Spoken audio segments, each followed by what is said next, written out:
Chapter 6. A Quiet King. Is Kessa coming to visit? Aw, this boy. He's been beat up, but we get to see him in an undershirt, so hey, that's a bonus? At some point, I woke up to Jack thrashing around, mumbling in his sleep. I jolted awake, forgetting where I was until he shifted and groaned again. Aw, he's dreaming about his sister. Stop, my heart. Sylvie. He called his sister's name in a desperate, broken voice, a tone of voice I'd never heard him use before. A nightmare, it sounds like. His getting hurt like that surely dredged up bad memories. I reached to smooth his hair out of his face. I caught a flash of brown and violet as he opened his eyes. They were fogged with sleep, and he wasn't really seeing me. He's seen his sister. Stop, my heart. Aw, it's so sad. Sylvie, I did a bad thing. Unsure if I should wake him up or not, I stroked his hair, trying to comfort him. What did you do? I took someone away. I made her disappear from the people she loves. Oh, stop. You've been feeling guilty about that? And you're like, big sister, I did something bad. Jack! Oh, man, this is how you come back into my heart. Man. He's talking about me, isn't he? Was he feeling guilty for bringing me here? Why do we always have to disappear? Why can't we just... His words trailed off to an unintelligible mumble. I let out a soft breath and moved a little closer to him. Honestly, I'd had no idea he felt guilty over that. He always seemed to accept it as a matter of course, something that had to happen. You didn't make her disappear, Jack. You saved her, right? Of course, he'd never be aware of me saying that, but I wanted to say it anyway. He made a quiet, questioning sound in his sleep, opening his eyes. He mumbled something I couldn't understand before he shut them again. I brushed my knuckles across his cheek, for a split second allowing my fingertip to rest on that scar next to his lips. I wanted nothing more in that moment than to somehow chase away that nightmare, especially if it was fueled by guilt about me. Don't feel guilty about that anymore, Jack. I just noticed too, like, the scar on his arm is kind of similar to the one on his lip, like maybe the same age, potentially. My words seemed to calm him down. He quieted again, and his breathing evened out as he fell back into deeper sleep. I leaned down and brushed a soft kiss across his forehead. Aww. It was such a natural gesture, it surprised me. Please get better soon. I lay there for a while, keeping an eye on him before I dozed off again. I couldn't say for sure how long I slept, but when I woke again, it was also because of Jack. The rustling of sheets and movement beside me crept into my dream. At first, I paid it no mind, but the realization hit me even through sleep. Jack. And I was awake. Disoriented, I bolted upright, looking around with bleary eyes. For a moment, I tried to work out if that was all a dream or not. It wasn't.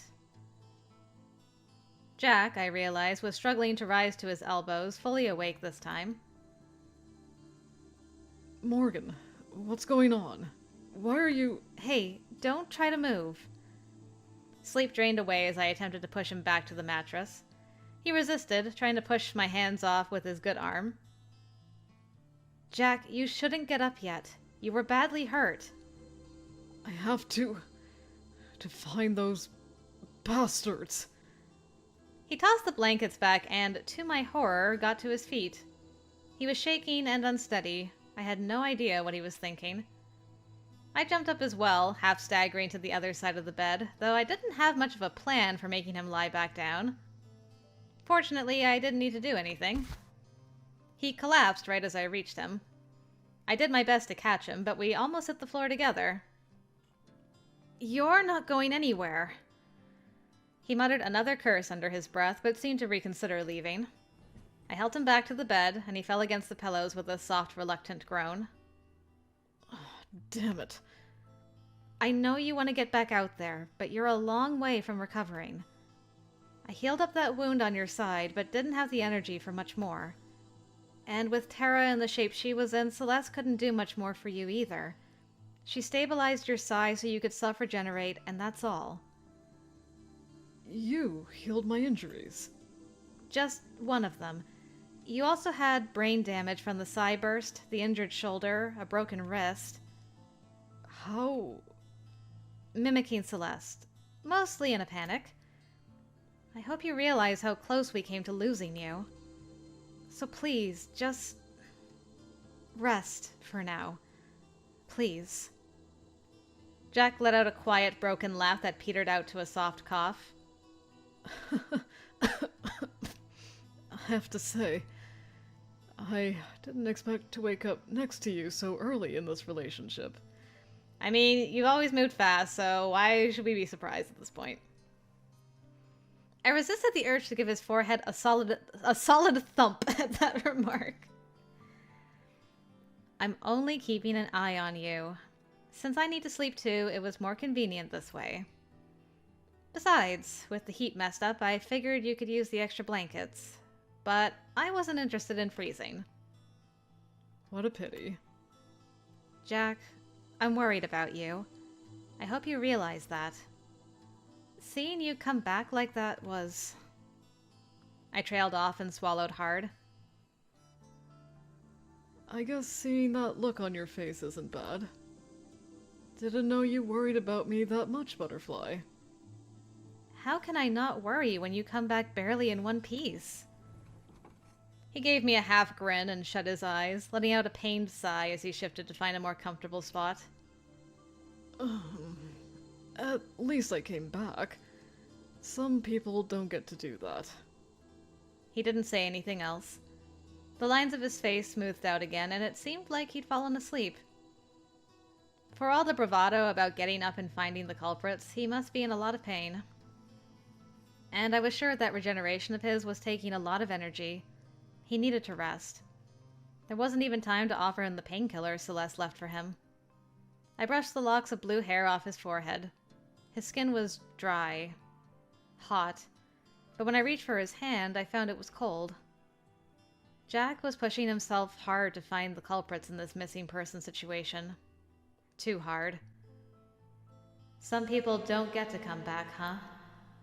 Which meant I should be even more grateful he had.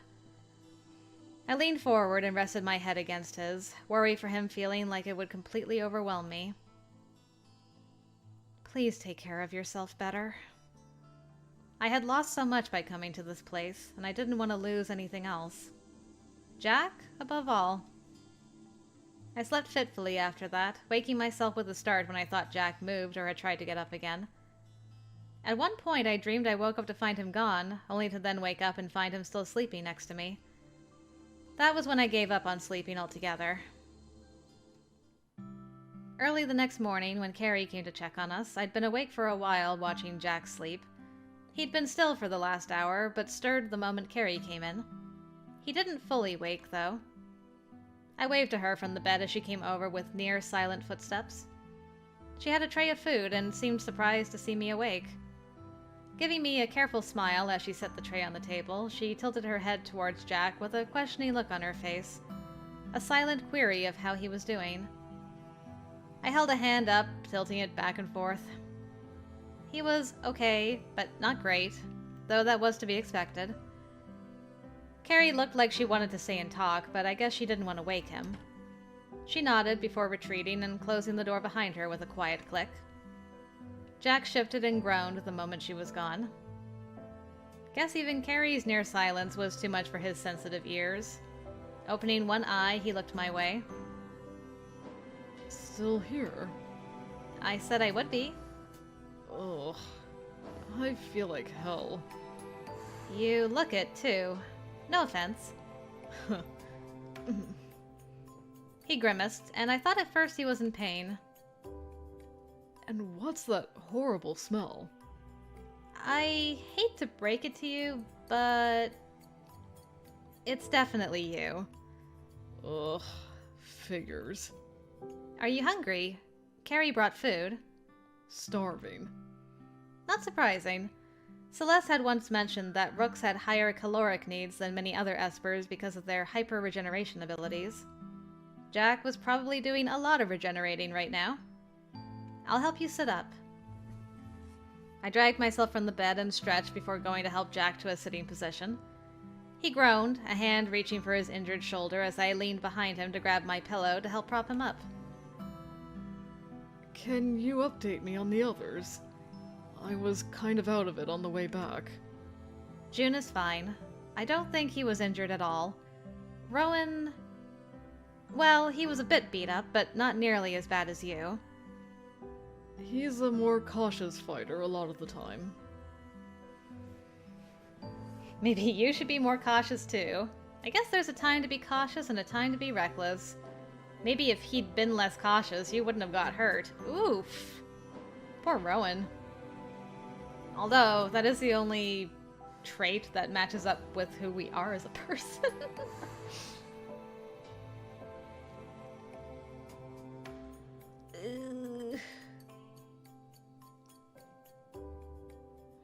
I don't know, the whole theme of this route so far has just been reckless, both Morgan and Jack.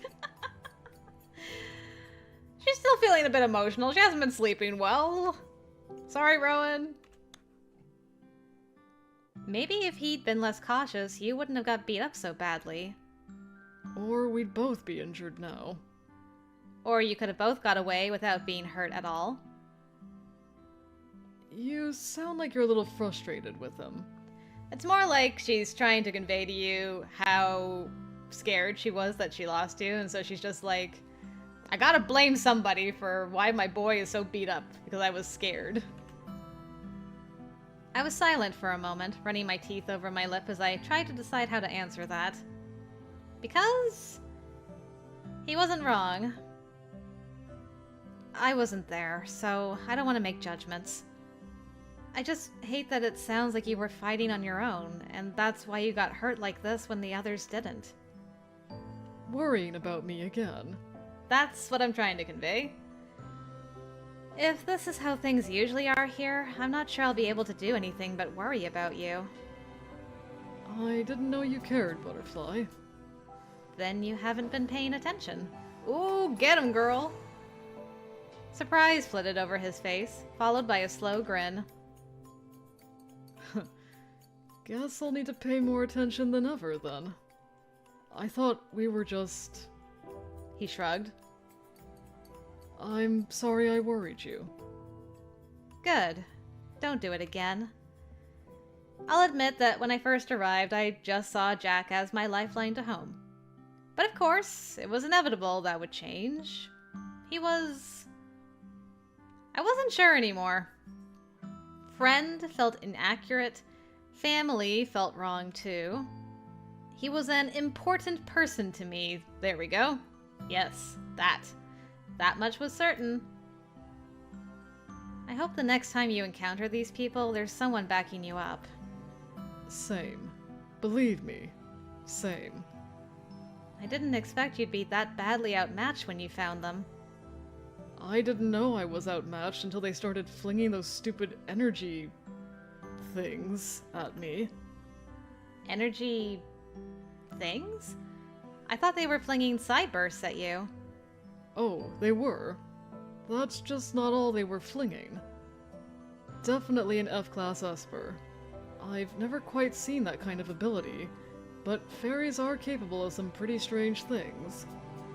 Causing fires or manipulating the water in the air. They can do wild stuff. It can be a hell of a lot more difficult to deal with than the usual N-class abilities. I guess that's why so many people are worried about them becoming more prevalent. Yeah. Well, I can't say that doesn't weigh on my mind too now. Were you able to learn anything at all about the disappearances? Just that this is bigger than some crook stealing people for experiments. Why do you say that? Noir doesn't possess that many powerful Espers. No one does. Even Crimson, and we've got some powerful people. But not like that. Maybe... Nyx. There's government backing there, and some strong guys are lurking on their side. Yes, the ever-mysterious Nyx that was involved with the whole Deimos and Sylvia situation. Mm-hmm. Just gonna name drop that casually into the root? Sure.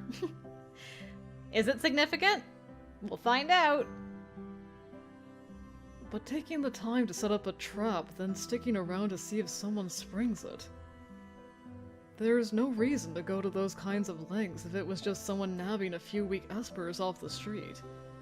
At the very least, no one has bothered with that before. Something more significant is at play. Something bigger. And maybe it's a group we don't know much about yet. Someone new. Someone new, huh? I almost told him what had happened with Rory, but I was concerned he'd force himself to get up and start working again if he knew. No, that was probably something I should tell Rowan and the others, not Jack. Not for now. For a long time we were silent as Jack ate the food Carrie brought, and I picked at some of it before letting him have my portion too. Watching him eat brought a tired smile to my face. At least he was recovering. At least, even if injured, the four of them came back. That was something to be grateful for. When he finished eating, I took the tray from Jack and set it aside. He shifted uncomfortably and tipped his head back. You should rest more. I'd love to, but I really want to shower and change first. The last time you tried to stand, I had to catch you when you came close to falling on your butt. I can help you into a bath if you want. We just have to make sure not to get that shoulder wet until it closes up. The side shouldn't be a problem. Probably already is closed up. Celeste didn't touch it yesterday, though. I heal fast. Let me look at it, though I don't think it matters much. You were too shaky to even stand a few hours ago. At least with a bath, I can help. You're going to help me take a bath. Butterfly, if you wanted to see me naked, you just had to ask. I'm not trying to peep, Jack. But if you're going to make comments like that, you can bathe alone and hope you don't slip and break your stupid neck. Okay. I'm sorry. Teasing like that is second nature. I don't want you to do something you're uncomfortable with, Morgan. That's all. I wasn't uncomfortable with it until you made a remark like that. Sorry. I'll just take a quick shower and... No, I'm going to help you. Just keep comments like that to yourself. When I get to the point I just want to see you naked, you'll know. I stood and ignored that half smirk on his face. If it was up to Celeste, he wouldn't be getting out of bed for a week. My helping him was a compromise. I started the water for him and found a clean towel so it would be ready when we were finished. When I went to check on him, I half expected him to be asleep, but he was staring up at the ceiling in silence as I went to help him up. You sure you're up for this? Would you rather me go find June? No, I'm good. I could probably... Ugh! He got to his feet with an uncertain wobble, but I was at his side to support him, so he steadied himself quickly. Could probably what? Handle it myself. Sure. If you weren't a rook, you wouldn't be standing at all right now, I hope you realize. I hope you realize you're worse than Celeste. I hope you at least let me use the toilet by myself. If you can do it without falling over. I think I can manage, thanks. I had to admit, he leaned on me less than I expected on the way into the washroom. He was still pretty stiff from the injuries, despite that they were closed up from the outside. I swatted his hands away when he went to lift the shirt. I'll do it. Don't move your arms, you'll pull at the injuries. I don't... Just let me undress you, shut up, let it happen. I grabbed the hem of his shirt, lifting it on the uninjured side first. Jack sucked a sharp breath when my hands brushed against his torso. Oh, he be blushing. I don't think it hurts. He be blushing, girl. Sorry. Does it hurt a lot? I wouldn't say it hurts that much. Alright, let's examine for injuries. Everyone, injuries? That's all we're doing, just injury. I promise, it's just making sure everything checks out. I think we're good. I gave him a sheepish look at the obvious catch in his voice as I slid his arm out of the shirt, then moved closer to lift it over his head with as much care as possible.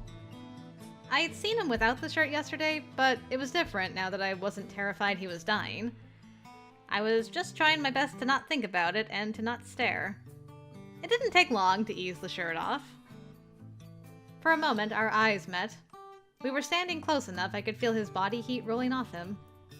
I stepped back quickly, face warming against my will. I'll let you do the rest. Just call me when you're in the tub. I heard his soft chuckle as I fled back to the bedroom. Away from Jack, I pressed my hands to my face, taking a deep breath. Girl, get it together. You said you'd help him, not ogle him. I mean, it was difficult when he looked like that, though, right? Just need to focus. Just focus. Behind me, in the bath, I heard the quiet sloshing of water. But nothing after. I pulled my hair into a quick ponytail, and when Jack didn't call me, I tapped the door and opened it a crack. Are you okay in there? Yeah. You still planning to help? Well, I did offer. You don't have to. I sighed and stepped into the bathroom. Jack, come on. It's not that big a deal. And I know you still can't move one arm. I'll at least help you wash your back and opposite side. Anywhere you can't get to without your good arm. I gave him a teasing grin as I crouched next to the bathtub. Besides, you're the one who pointed out that you smell bad. No offense. Not like you have to keep sleeping with me, Butterfly. Unless you want to, of course. I mean, I'm not complaining. And what if I do? Woo! So bold. The words were out before I even realized what I'd said. Very slowly, Jack turned his head towards me, breaking the tension only because he winced. Are you okay? He laughed, then winced again. I'm fine. The small movements still hurt a bit, that's all. Look, let me just help you clean up, okay? Oh. That is a zoom in, if I've ever seen one. Yes, good. I took a fuzzy cloth from the side of the tub and dipped it into the warm water, gently nudging Jack forward so I had access to his back. The extent of his injuries was clearer now. It wasn't only the open wounds. There were crusted-over scrapes and half-healed bruises Celeste hadn't touched. And old scars as well.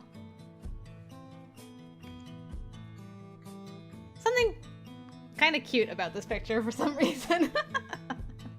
Aw. You know, if you make jokes like that, Morgan, I'll misunderstand your intentions. I ran the cloth down his back, careful to keep my touch light as I passed it over any bruised areas. If I tell you it wasn't a joke, then it's not an easy statement to misunderstand, is it? Jack was silent a long time while I washed his back. I guess it isn't. As I washed him, my gaze traced a long vertical scar over one shoulder blade. Hyper-regeneration didn't seem to keep him from scarring. Just how many situations like this have you found yourself in, out of curiosity?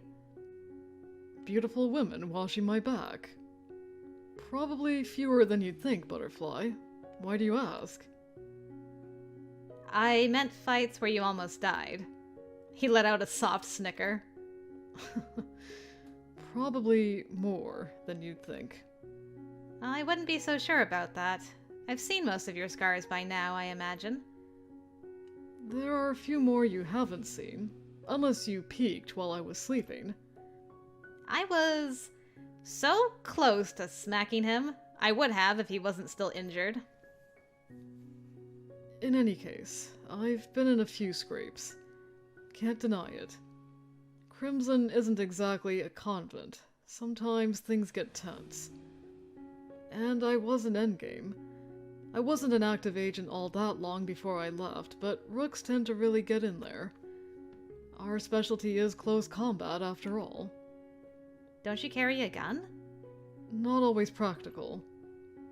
Sniping people from a distance is much more practical than getting close enough to punch them. So you're the sort that hides in the shadows and picks people off without revealing yourself. Seems efficient. More like terrifying. Remind me never to make you angry. Never make me angry, Jack. Good thing you don't have the skills to snipe people from a distance. Yet. I'm sure I'll learn. He laughed, then winced, then laughed again. Following that, I did my best to help him wash up without hurting himself, and without me staring too hard. I had a feeling Jack would tease me a lot more if he could see my face. Fortunately, I was outside his field of view for most of it, and it was obvious he was getting tired towards the end. It wasn't long before I helped him out of the tub, which involved me holding up a towel while he leaned on me and stepped out. And I tried not to catch a glimpse of anything more than his torso. You tried, but were you successful? I let him dry the sensitive parts and get into some undergarments before I helped him dry everywhere else and get dressed. Pants and all, which was a little awkward, but he was too tired and I was too worried for us to be juvenile about it. Finally, I could help ease him down onto the bed. He let out a soft groan as I pulled the blankets over him again. That's a nice color shirt. Goes great with your hair. To my surprise, he caught my hand and brought it to his chest, giving me a grin even as his eyes were closing. Thanks for the help, Morgan. Thank me by getting some rest and feeling better. Sure, Mum. He half mumbled the words, and I was pretty sure was out instantly. When I was satisfied he was asleep, I gathered the tray, intending to take it to the kitchen, then go change since my shirt had got wet. But when I stepped into the hall, I realized someone was waiting for me there. Quesafy and Ketta! Ba-da-da-da! He's here. It has been a while. And at least now this is a gentleman. The whole time that was going on, he didn't interrupt once. Didn't even breathe into the room. He just, waited out there. That's class for you. Hello, Miss Leone. It's been a while. I see. So it'll take a few days to recover, at least. He's already doing better than many people would be in his situation. But with Jack, I feel it's difficult to tell how serious it really is. He likes to act as if nothing is wrong. He does at that. He's good at worrying for others, but less good for respecting that others worry for him. That's what I said. I brought some equipment for Celeste. They should facilitate his healing. And that of Rowan and Tara. It's unfortunate, but we can't keep them here since it's too difficult to secure them. The last time I gave her any expensive equipment to use, someone stole them. It's difficult to keep things locked up when there are Espers around. Especially when many of them are desperate for money. I suppose that's understandable.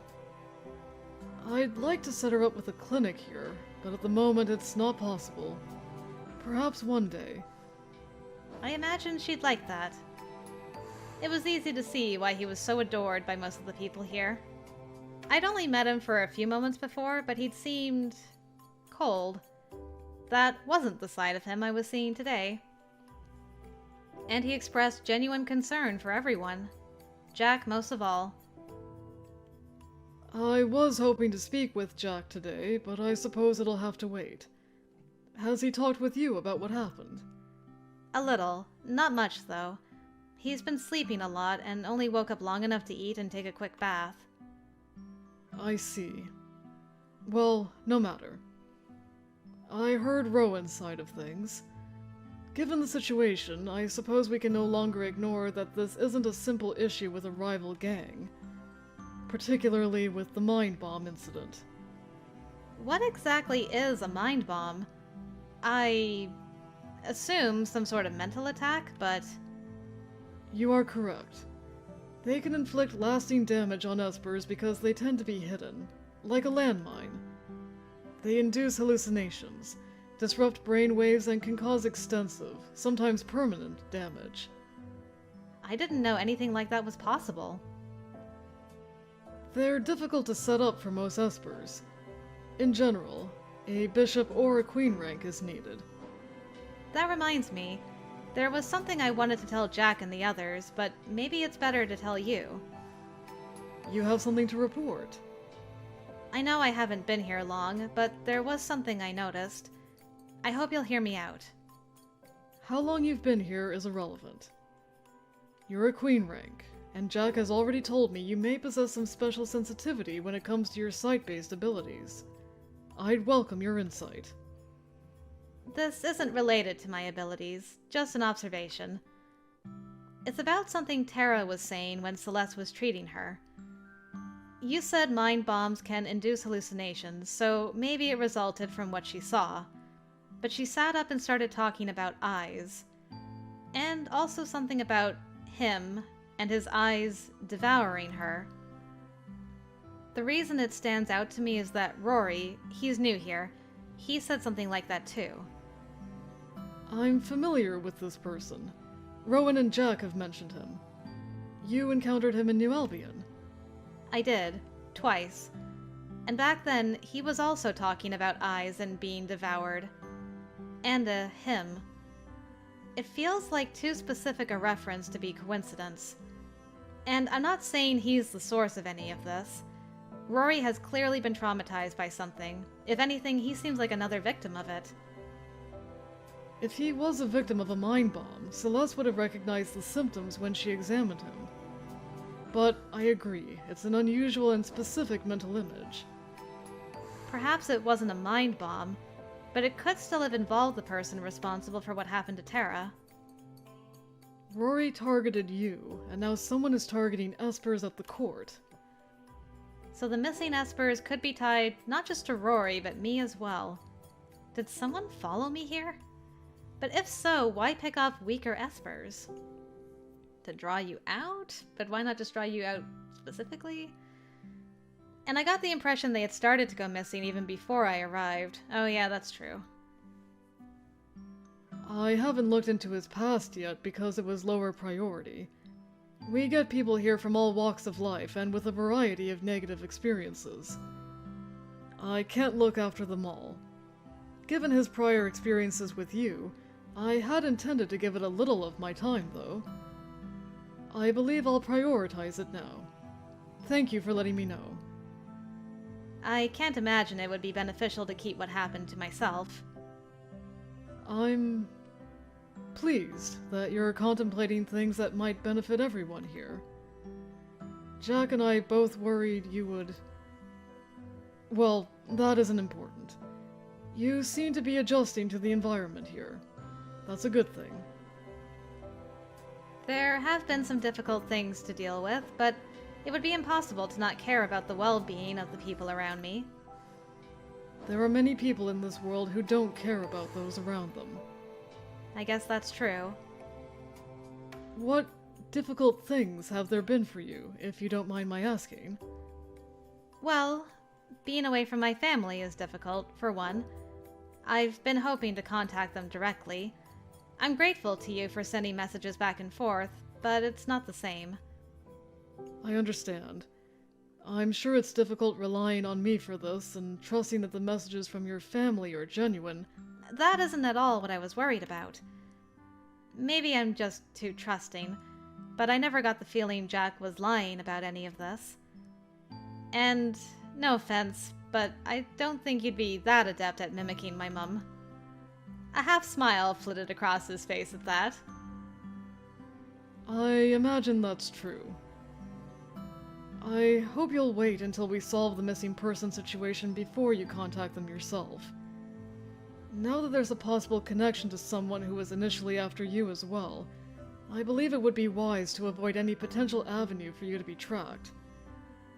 When I send and receive messages personally, It's much easier for me to monitor the system for any signs of interference. Even if I set up a secure network for you and your family to use, it's not as secure as when I do it myself. I understand. I'm willing to wait, though I hope it's not too much longer. I'm grateful for your patience. Was that the only thing? It's the only thing you could potentially help with. So there are difficulties you think I can't help with. Would you care to share them? I wouldn't call it a difficulty, but... Can I ask you something that might seem a little odd? Something I've been hesitant to ask Jack about. Kessa inclined his head slightly, raising an eyebrow. Did you... know Jack's sister? When she was a child. We spent some time in the same area during those years. After I moved in with my father, I didn't see her again before she passed away.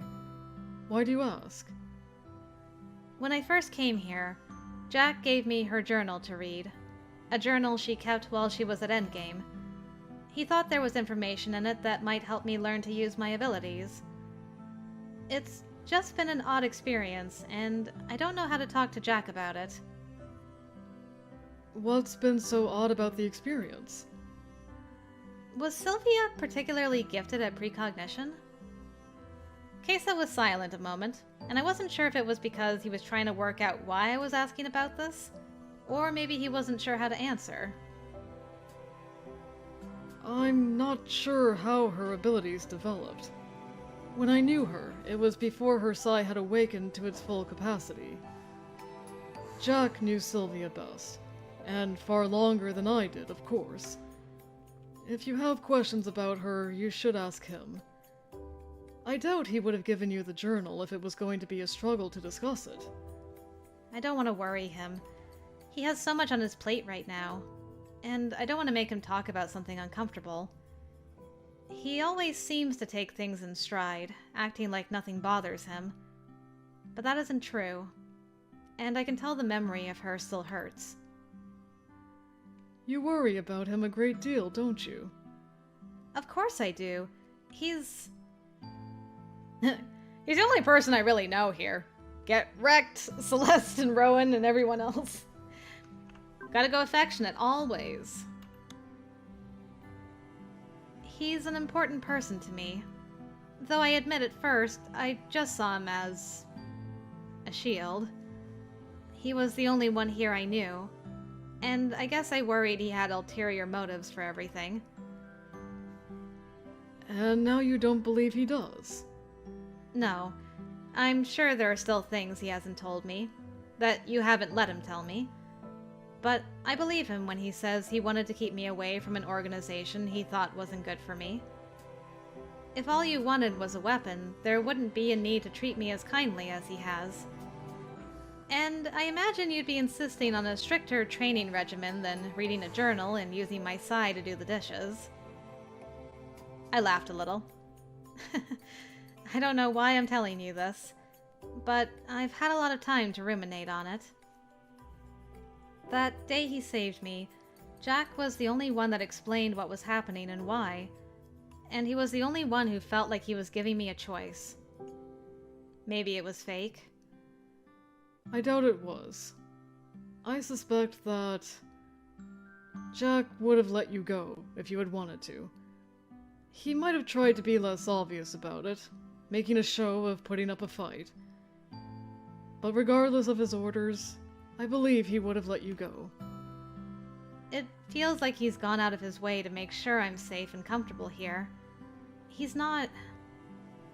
I think he's not exactly how he tries to make himself seem. I suspect he is more complex than he appears at first. I'm glad you have learned to see him that way. At any rate, thank you for the information and for sharing your concerns. If there's nothing else, I have something I need to attend to before I leave. Actually, there is one more thing if you could spare a few more minutes. It might not be the best time, but I don't know when I'll see you again. It has to do with Cordis and some ideas I had. Tell me more. I can give you a little time. Kessa, what a guy. So patient. No wonder he's loved here. It was evening when Kessa wrapped up and left Cordis. I went with a few others to see him off. It's a pity I couldn't see Jack myself today, but I suppose there will be another time. I'm leaving him to you, Morgan. Jack isn't just one of my most trusted associates. He's also a close friend. I need all my people safe. He forgets that includes him. Don't let him work himself to death over these disappearances. I won't. I promise. And Morgan, Jack gets attached to people quickly. I believe, based on his messages, he's already quite attached to you. Damn. Alright, well thanks for giving me that heads up. So you must take care of yourself as well. I'll do that. Take care, Morgan. I'll be in touch. With that, he got in his car and a few moments later drove away. Carrie and I stood there a moment longer before we went back inside. I glanced down the dark street and hoped that whoever was behind all this, we'd find and stop them soon.